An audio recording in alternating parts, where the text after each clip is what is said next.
So I'm gonna be going over the 10 reasons that your store visitors aren't buying, right? Now, a lot of e-commerce stores have this problem. You can even check it live, right? Where you can see this many people on your site, this many people are, added to cart, this many people are checking out, this many people actually bought, right? And usually with e-commerce stores, it's usually called a conversion rate. That's how many people buy. So if 100 people come onto your website, if your conversion rate is 1%, which is usually the average for e-commerce stores, that means out of every 100 visitors, you get one person buying. And now, a lot of times, if you're an e-commerce brand, that puts you under a lot of pressure to have really cheap CPAs. But then even then, because you just have so little amount of that 1% of people buying, like you don't make enough profit and you can't scale properly, etc. Like it causes a lot of issues, especially down the line, right? If you're not making enough profit. So it's there rambling on, right? As I said, I'm gonna be going over 10 things that you can A/B test. Now, when it comes to improving your conversion rate, every change you make, I'd recommend you A/B test. But if you are a store that has less than 30 to 50k visitors a month, you should just implement these, just straight implement these. Because if you have less than 30 to 50,000 visitors a month, if you test these things, it's going to take like a whole year, right? It might take you a couple months. And at that point, you've been through way too many cycles. It just doesn't make sense, right? Because the thing is, when you test it per variant, so your variant A, which would be your normal website, and let's say you made a change, right? Obviously, you're going to split the traffic down into both.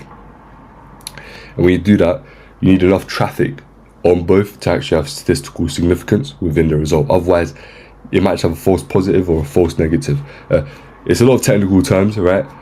I've had videos. If I don't, I'll probably gonna make one, right? So for e-commerce brands that do have over 50,000 visitors, it's usually 50,000.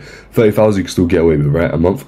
For those brands, I'll make a video out, showing you how to A/B test and what statistical significance is and why it's important, right? Or false positives and false negatives. So yeah, but without rambling on again too much, let's just get straight into it. So the first thing we have, as you can see here, we're gonna put number 1 there, probably 14. There you go. So the first thing we have is 5 to 8 product images that are actually useful. You don't want to just have random stuff, right? A lot of brands, they just have this product with like a white background and then just different angles of that exact same image. Now, that doesn't do much for your visitor. Of course, they're not going to buy. Now, and also, just data has shown that instead of scrolling up and down across your product page, now most people are going to be on their phone, right? So you have to accommodate for the phone. Instead of scrolling up and down, right?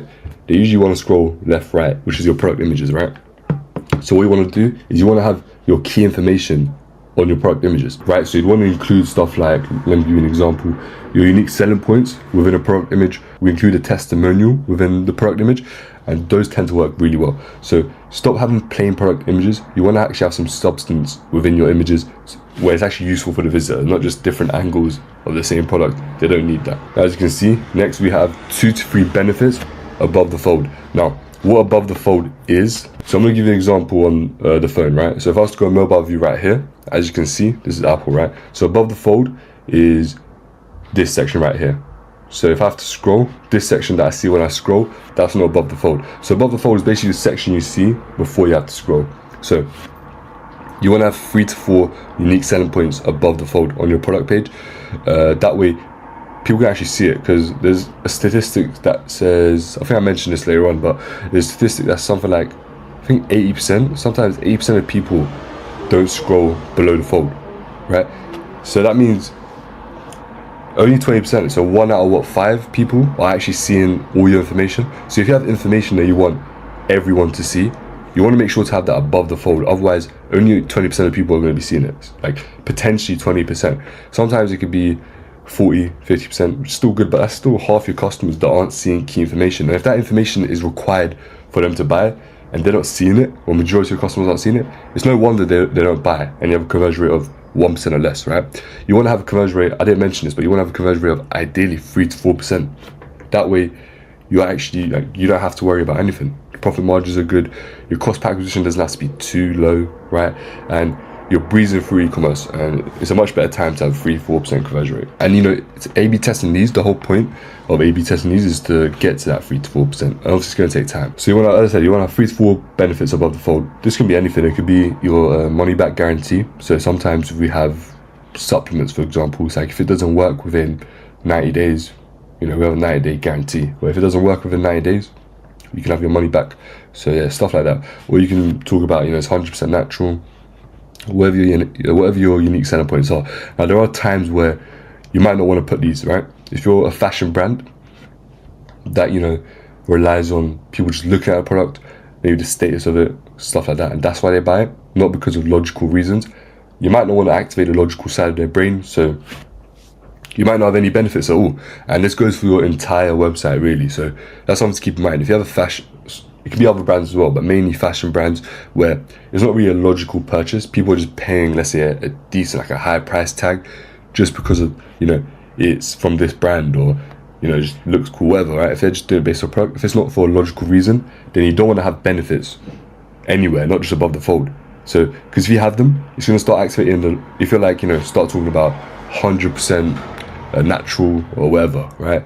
Recycled, stuff like that, it's going to start activating the logical side of their brain, and it might actually end up negatively hurting you. So you want to keep that in mind. It's very fine details when it comes to CRO. This is what this is, conversion rate optimization. Very fine details when it comes to that, and that's why I say you want to test everything, right?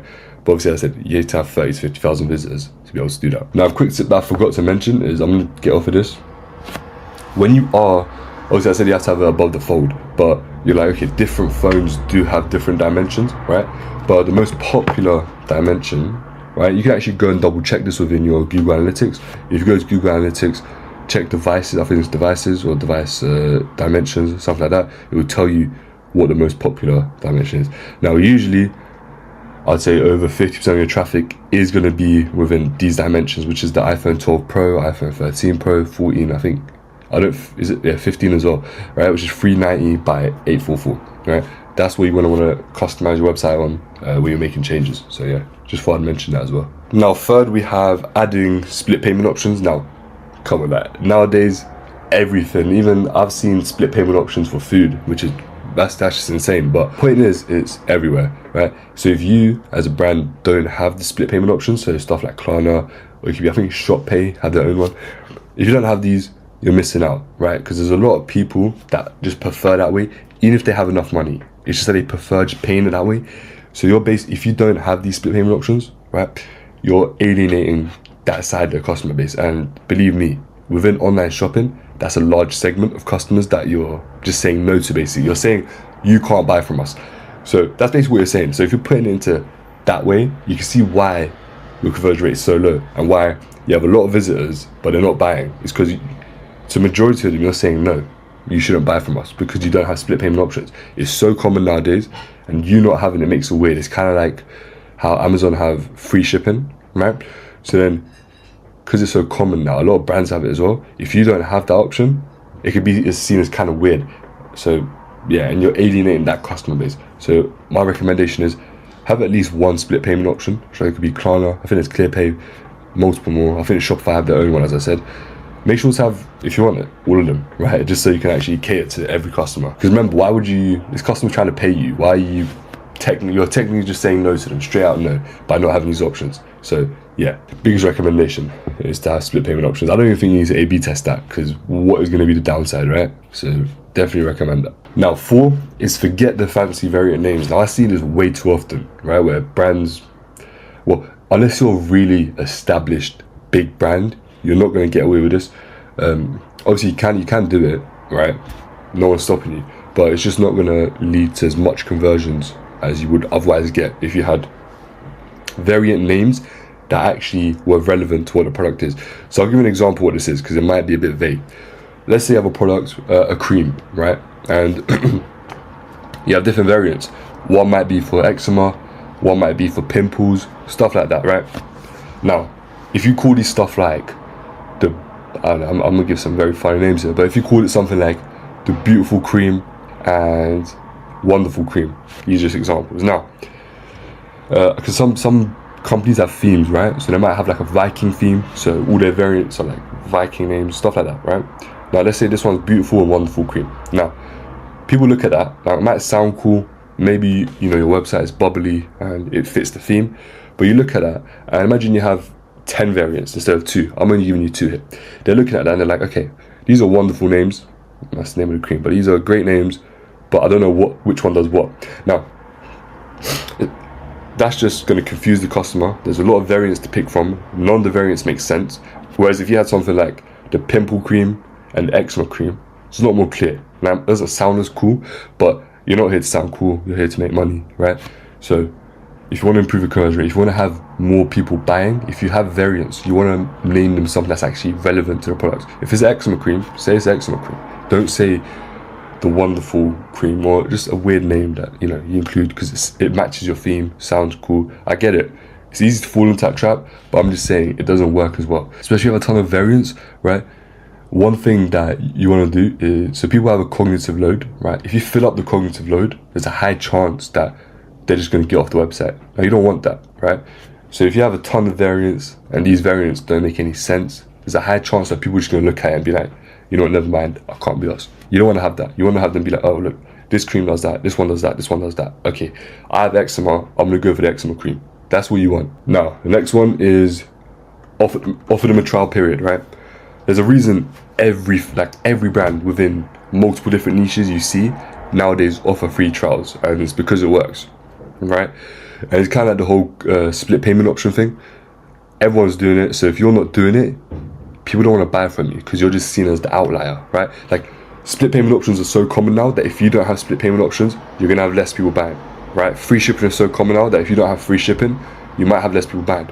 Free trials are so common now that if you don't have a free trial, people are not gonna buy from you. Now, when it comes to a free trial, you don't have to give it away for free. That's not what I'm saying, right? But what you can do, as I said before, you can give a guarantee. So you can be like, we have a 90-day guarantee that this works. If it doesn't, you give it back, no hassle, right? Get your money back. You can do that. And the reality of that situation is, obviously you have to have a good product. Make sure that's the number one thing. I think before we actually go over all of these, you have to have good products, right? If you don't have a product that solves a problem, right? And that problem could be anything. If you don't have a good product, regardless of what you do, people aren't going to buy, because there's also a thing of negative referrals. So obviously you can get positive referrals where someone buys a product. Let's say someone buys this mouse. They're like, this is a brilliant mouse. They recommend it to their friends, and their friend buys. And that brand, so this is actually Logitech, right? That brand didn't have to advertise to that person, nothing. They just had a good product that this person liked, so they referred it to their friends, and their friends bought. Now, the same is the opposite way, right? It can happen the opposite way. I got this mouse, I'm like, this is awful.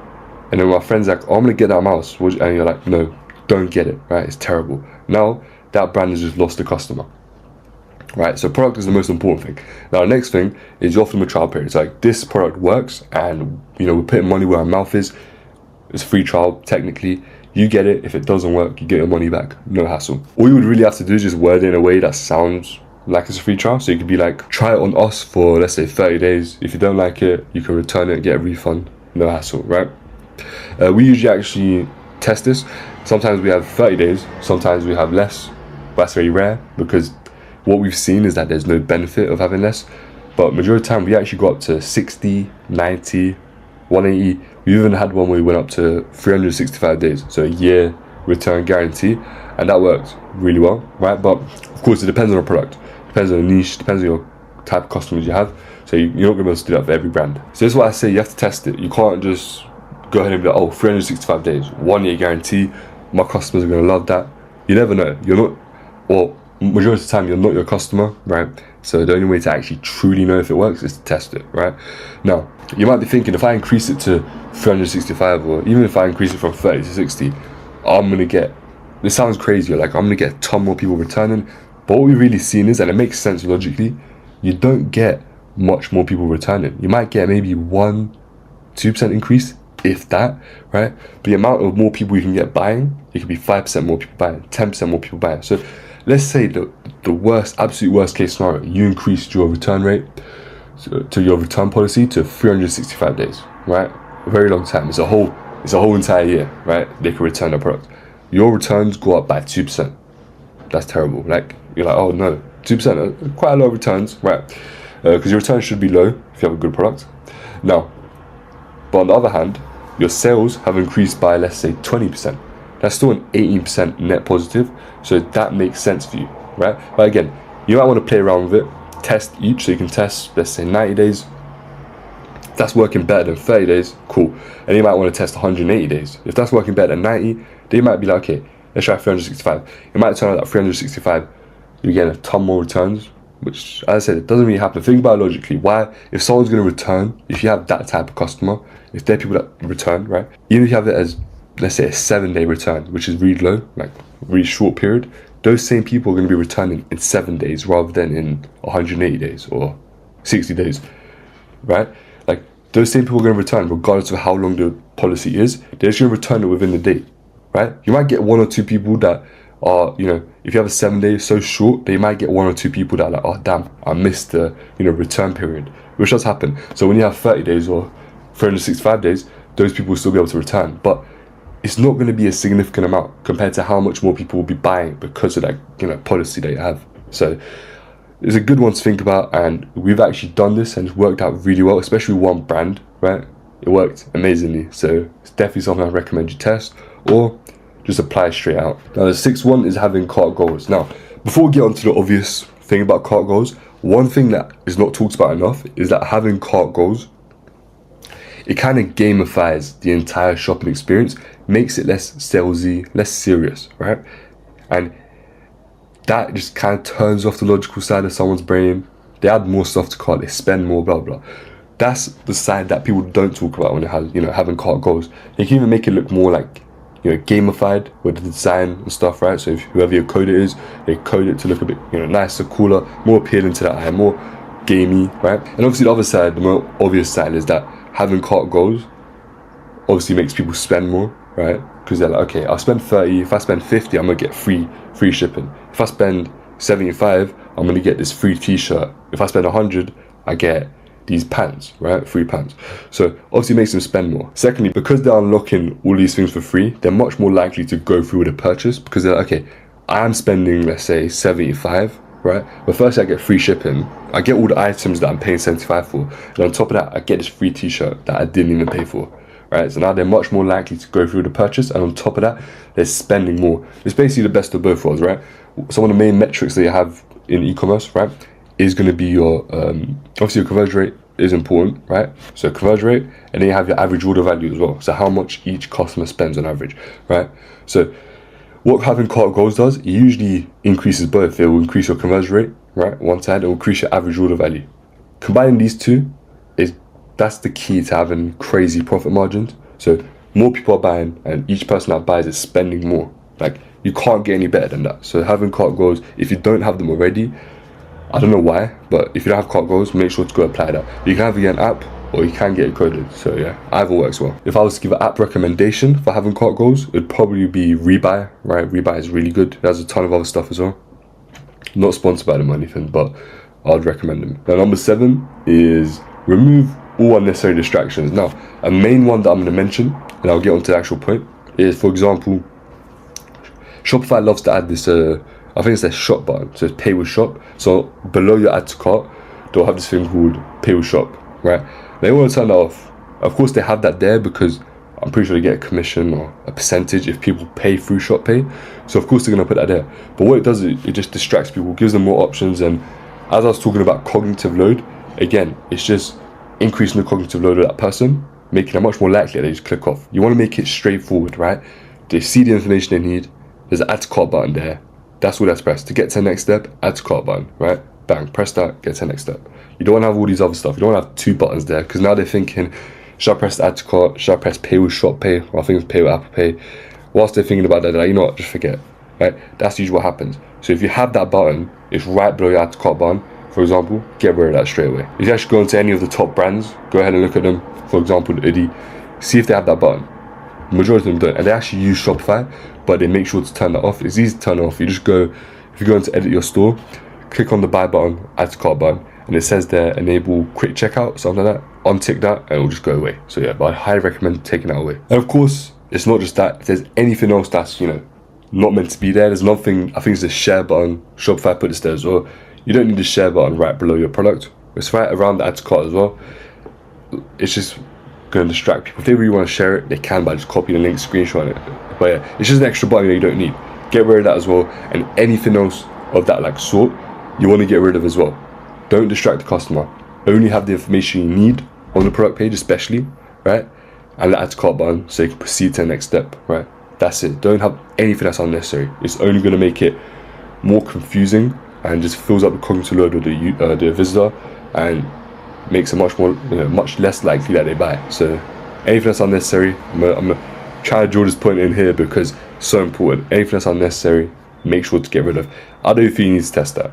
You probably don't need to test that. Just anything that's unnecessary, just straight away get rid of. No point of testing. And number 8 is setting up your email pop-ups and flows. Now, a lot of brands do have this set up, even smaller brands I've seen, right? Which is good, but they don't have it set up properly, right? Now, what you want to know is that a lot of people just forget to check out. I'm sure it's happened to you. You might have been on, let's say, Amazon, and you add something to cart. You're about to check out. Something happens. Someone calls you. They're like, "This just happened. Come here." They're like, "Cool, I'll check out later," and just forget. So you want to have your flow set up. What flow is basically just, let's say they abandon checkout. They'll email them, let's say 4 hours, 8 hours later to remind them you forgot to check out or you forgot it's in your cart. And they actually forgot. They're like, "Oh yeah, I was supposed to buy that." They'll come back. Now, if you don't have that, you just lost out on a sale, and it does happen quite often. So yeah, what else you can do is, if they don't respond to that, because they were just iffy about it, they didn't forget. They just maybe the price is a bit too high. So like, I don't really need it now. Might buy it later. Now, what you want to do is, after the first email to those people, the second email might be something like, "Oh, here's a 10% off just for you, right? Check out," right? So you can do them an offer in order to get them just across the line, because that might be all it takes. And there you go, you just got more sales because you have those type of customers. So not having these flows, this is just your checkout, by the way. Not having a flow just for checkout, yeah, you're missing out on all these customers. So of course your conversion rate is going to be low, right? And on top of that, you can now have abandoned browse. So if they just go onto your website and they just left, email those people. You have, you can have throughout the whole phase, so not just checkout. You can have abandoned cart. You can have abandoned, what's the other one? You can have it after as well. So let's say they bought from you, you can have post-purchase emails and stuff. And it's actually studies that show that if you send post-purchase emails, customers are, I forgot the exact percentage, but they're much more likely to go ahead and buy from you again if you actually give them post-purchase emails, right? You give them offers after as well. So post-purchase, you can be like, okay, 60 days after, give them an offer, be like, "Look, maybe it's a cream. If it's run out, here's 25% off, to refill on your cream, get a new cream." Right, there you go. That's another customer. So you can set all these flows up. Shopify has their own one. I don't really like that, so I don't really use it with clients. We usually use Klaviyo, right? And we can set up your pop-up as well. And what the pop-up is for is so they can actually put in their email. Because of course, in order to actually send them a flow, so in order to actually send them emails, you need their email, right? So you want to have a pop-up. Don't make it too intrusive, so you don't want it to come up straight away, right? Give it, I'd say, 15 seconds, maybe 30 seconds, depends on, test it, right? Depends on obviously your customer base, depends on your products. 15 to 30 seconds should be good enough, right? And then get them sent an email, give them an offer. You can give them either free shipping, you can give them 10% off, etc. That way you can actually, incentivize them to give you your email, because they're not just going to give you their email for free or for no reason. So yeah. Now, number 9 is actually relatively new, right? Obviously AI has been coming up everywhere nowadays, and we decided to implement an AI chat support on our website, and the results are crazy, right? Now, of course, it's going to save you a ton of money, right? If you're a brand that's, fairly big, you probably have a customer support team, so you can save a ton of money on that. AI chat supports have been shown, and we've actually seen it ourselves. It gets through about 60 to 80% of your support cases already for you. So you can cut your support team by quite a lot. You don't need that many people in your support team. Just a few, just to clear up the rest. Because the AI support is going to get through 60 to 80%, right? And how it works is it basically will pull data from your web pages, etc. So if someone asks a question, it will go through your entire website, pull data from there, and answer their question quite accurately. So if you have all the accurate information throughout your website, it's going to answer pretty accurately. And if you're not happy with the answers, let's say, it gets through 80% of the support cases, over time it will get better, right? Let's say the 80% it gets through, and there's 20% it doesn't, right? So what you might want to do is the people that, your support team, so if your support team had to attend to those 20%, you can go through those, you can get them to go through it and see why, the AI support couldn't answer their question. And then what you can do is you can improve it, and the next time the AI support knows that that's what it has to say, or that's the correction, etc. So over time it gets even better. Might be able to answer 100% almost, right? 90%, maybe 95% of your support cases. saves you a ton of money on, you know, getting a team for that, which of course helps your profit margins. That way you can just continue to scale and make even more. So AI support is a very underrated one. I've actually not seen a lot of people talking about it, even though it's pretty good, really good. It's one of the best things we've done recently. So yeah, AI support, 100% recommended. Again, before I just move on to the next point, I don't think you need to A/B test it. Just have AI support. There's no point of A/B testing. And number 10, we have the last one, which is using bundles and subscriptions to give people offers, right? These are severely underrated, and a lot of big brands do them, but I see a lot of, I'd say, medium brands or lower end brands don't do this, and they're missing out on a ton of money. Now, instead of just giving people discounts, which every brand does, and it's very meaningless now, right? Just throwing around discount codes. Have bundles or have subscriptions, right? Bundles, you could be like, buy 3, you know, get like 10, 15, 20% off. If you buy 3, 25% off, right? Firstly, I'll explain why this is good, right? Let's say you're running ads and it's costing you £10 to get a customer, right? Or 15 or dollars, let's say $15 to get a customer. Now, let's say you're selling a perfume, right? Perfume is 30, so it's, you know, 2 times. Not that great, to be honest, right? At 25% might sound like, wow, that's a big discount. Now, what you have to take into consideration is you can either keep spending $15 to make $30, so 2 times ROAS, not that great, or you could try get each person to get the bundle, right? Which would be what, $90, take away 25%, which will be, I think, around 7.5, right? Now it still costs you the same to get that customer, right? So you're spending $15 to get that customer, maybe slightly more, let's say 18, right? It's not gonna go up that much though. But now they're spending 7.5. Yep, now all of a sudden you're almost at 4 times ROAS just by doing that, right? Now if your ROAS is already quite high, let's say 4, 5, adding bundles, you might be able to get your ROAS to 8, 9, 10 even, right? Having bundles is heavily underrated. And if you don't have bundles or subscriptions, which I'm about to get onto, you need to have it. Now subscriptions, I'd say this depends on your product, right? Whether you should have a bundle or a subscription, right? So if your product is something, let's say that it's a cream, right? And it runs out about every 30 days. It might be smart to have a subscription, right? That way it's less of an upfront cost to the customer. So it's more enticing, it's more convincing to get them in through the door. But now, a good thing about subscription is you can actually afford to make a loss upfront. So let's say you're spending $15, right, to get the customer still, but then your product with description, now with description you want to give a discount as well. So if they buy it once, it's just full price, let's say £12, about $12. If they buy it with a subscription, they get a discount, so it could be like 15% off, whatever, right? So now they get it for £10. So that's how you incentivize them to go for the subscription instead of the normal one. And let's say, as I said, your cost per acquisition is $15. Your product's $10. You're like, okay, that's a $5 loss per purchase, right? Doesn't have to be the case. This doesn't have to be the case, by the way. You can make profit on the front end as well. So you can cost per acquisition $15, subscription $20 front end. That's fine, you can make that. But I'm just saying, if you're in a situation, even if you're in a situation where you're making a loss on the front end, you know how the subscriptions that are going to be going monthly, that you're going to make back the money on. So the lifetime value of the customers is what's more important to you now, rather than the front end that you just get straight away. So basically the benefit, so long story short, the benefit of having bundles or subscriptions is it completely gets rid of, you know, having to have a really low cost per acquisition, right? Because at the end of the day, one thing that keeps happening is ad platforms, they get more expensive, right? Over time, they get more and more expensive. So you have to find ways to combat that. Some of the best ways is bundles and subscriptions. You have bundles and subscriptions, your lifetime value, or just, you know, them just spending more upfront is going to negate the fact that your ad costs are going up, right? So 100%, if you don't have bundles or subscriptions, right, make sure to have them, right? You can make a ton more lifetime value wise, right? Because why would you just lose out on that customer after they just bought from you once? Put them on a subscription, right?